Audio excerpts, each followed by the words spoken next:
Hello and welcome back to News from the Real World. This is part 2 of today's podcast. We're going to start off with an article from Backstage that's titled Actors of Color Gain Ground. So this was essentially talking about how new TV shows that ABC is releasing and a couple other just developments in casting in sort of major mainstream network television has increased the number of actors of color in shows. Right. And the fact that that is helping to more accurately represent demographically the actual population of the United States. Right, which they say that people of color represent 37% about of the population in the United States, and they are woefully underrepresented in television. But that shows like Blackish, which is brand new, I've never seen it, How to Get Away with Murder, Modern Family, Scandal, and a bunch of others are slowly sort of incorporating people of color and Latino actors and as the stars of the show, not just as like token characters, which we're all used to. I mean, Modern Family, I think that's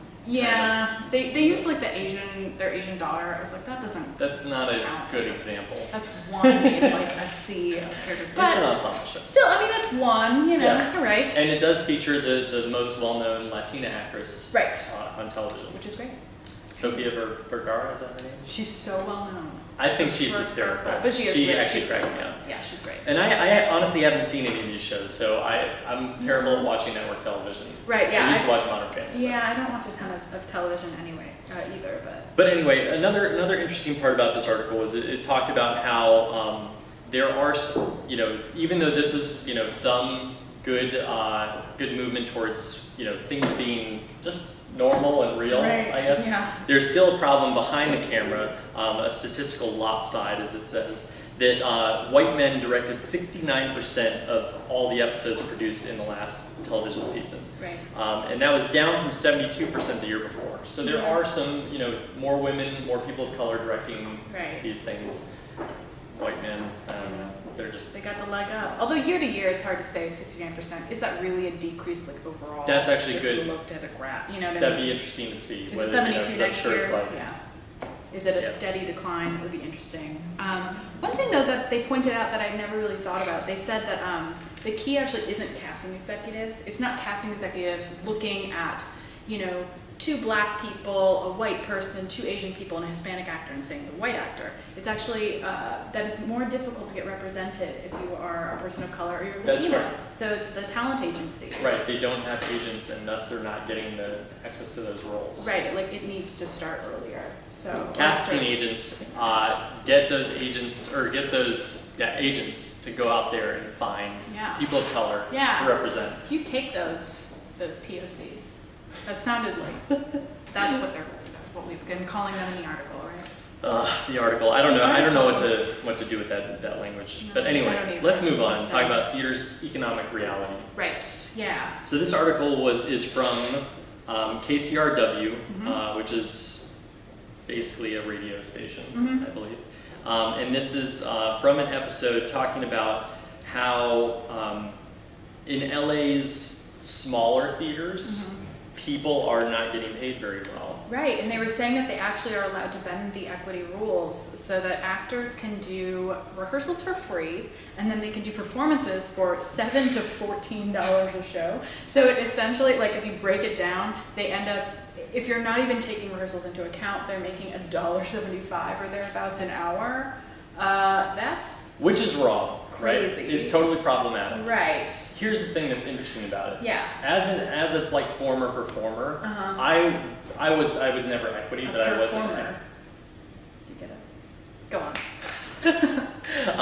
But I have a huge problem with the way that equity operates. Yeah. I think that at some point it was incredibly valuable to create rules and everything like that. Sure. But now it is so inflexible that granted that this is their flexibility, which allows people to do these showcase contracts where they are making very little money, but they do it for exposure in order to be seen. If there's a project that they really want to work in, I'd say it's typically not done in order to get work, or in order to get paid. Right. It's done to get work. Sure, and yeah, they're trying to come up with ways to allow you to do those things that really you want to be doing and should be doing. Right. So that it's valuable, but Sure. it's still just, I mean, It's a little worrisome. I don't know. I don't know how to solve this problem, to be No, honest. me neither. I wish equity was just done away with. Yeah. And then, you know, people would choose the roles that they want and things like that. But I mean, I think a lot of equity people would say that that's a terrible idea. Right, I mean, who knows what would happen if you did that? Is it Right. like pandemonium? Everyone's getting $1 now? Is that what you want? Yeah, that's probably what would happen, to be honest. I mean, because Right, it's tough to another say. thing the article talks about is that, you know, the theater is always subsidized by Right. somebody. Right, And donors. we know that. Yeah, we do. Advertising, of course. so it's the question they pose at the end of the article is just sort of like, you know, the challenge for theater everywhere, whether, you know, you have a small number of seats or a lot, is how do you know, articulate the fact that you cannot do your work without being subsidized, Right. and get people excited enough about it to want to help out. Yeah, and I would argue that actors should not be the ones completely subsidizing Right. those ticket prices. You know what I mean? Like, I understand that, you know, it costs more to put on a show than you get back.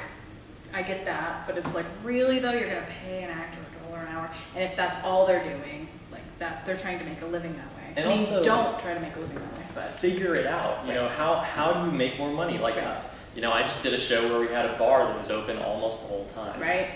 And That's that brought how. in lots of money. You know Yep. what? That covered the costs Yeah. pretty well for the theater. We didn't get any money, but Right. Yeah, and they'll just sell like cool souvenirs. yeah, sell cool things I gotcha. like Yeah. drugs. Sell like cool drugs. All right, we're gonna finish this podcast off with an article that wasn't intended to be as humorous as I found it. Yeah, it's pretty funny. This is from ReviewJournal.com, and the article is called "Cosmopolitan Says It Never Wanted Nocturne Show." Right. So the Cosmopolitan is a hotel in Las Vegas.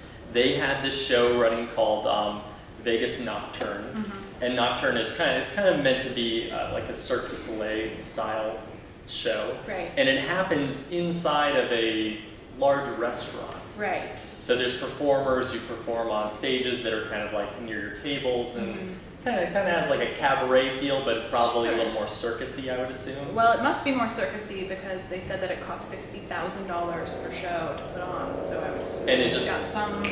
Persistently lost money. Yeah, $1 million a month. They said $1 million a month. That's like me burning down like 5 houses a month. Just like I'm not sure it's quite like it's that. exactly like that. It's the same. Yeah. So it's very funny. the thing that is the most funny about this is the producers of this show, or the people at the Cosmopolitan, Yeah. not the producers of the show, but the people at the Cosmopolitan did not know that the producers wanted to make a show like this. Right. And they Yeah, did. they had no idea. They said they were, you know, whatever they wanted to do was misrepresented. They were Mm-hmm. told that something else was going to happen, and then all of a sudden they have this show on their hands that is losing tons of money. Right, like 2 weeks before it was set to open, they found out what it was, and there was no time to stop this like runaway Right, no train. time to stop that Right. runaway train. No. You just let yourself lose millions of dollars a month. Right, and now they're suing for $6 million. So good luck. But I would say you should read your contracts. I would say Folks. so too, and that, Yeah. you know, so the company sued them for canceling the show, Right. and then the Cosmopolitan is now countersuing them For damages. for damages, and the countersuit had a joke in it, which is pretty good, considering that the name of the show is Nocturne. They said that it induced a few Z's, Get it? I think put people to that's... sleep. And on that note, thank you for watching. Thank you so much. If you want to read these articles that we've spoken about in the last, I don't know how long, go to cmuptm.blogspot.com. You can see the address at the bottom of the screen, and we'll see you next time.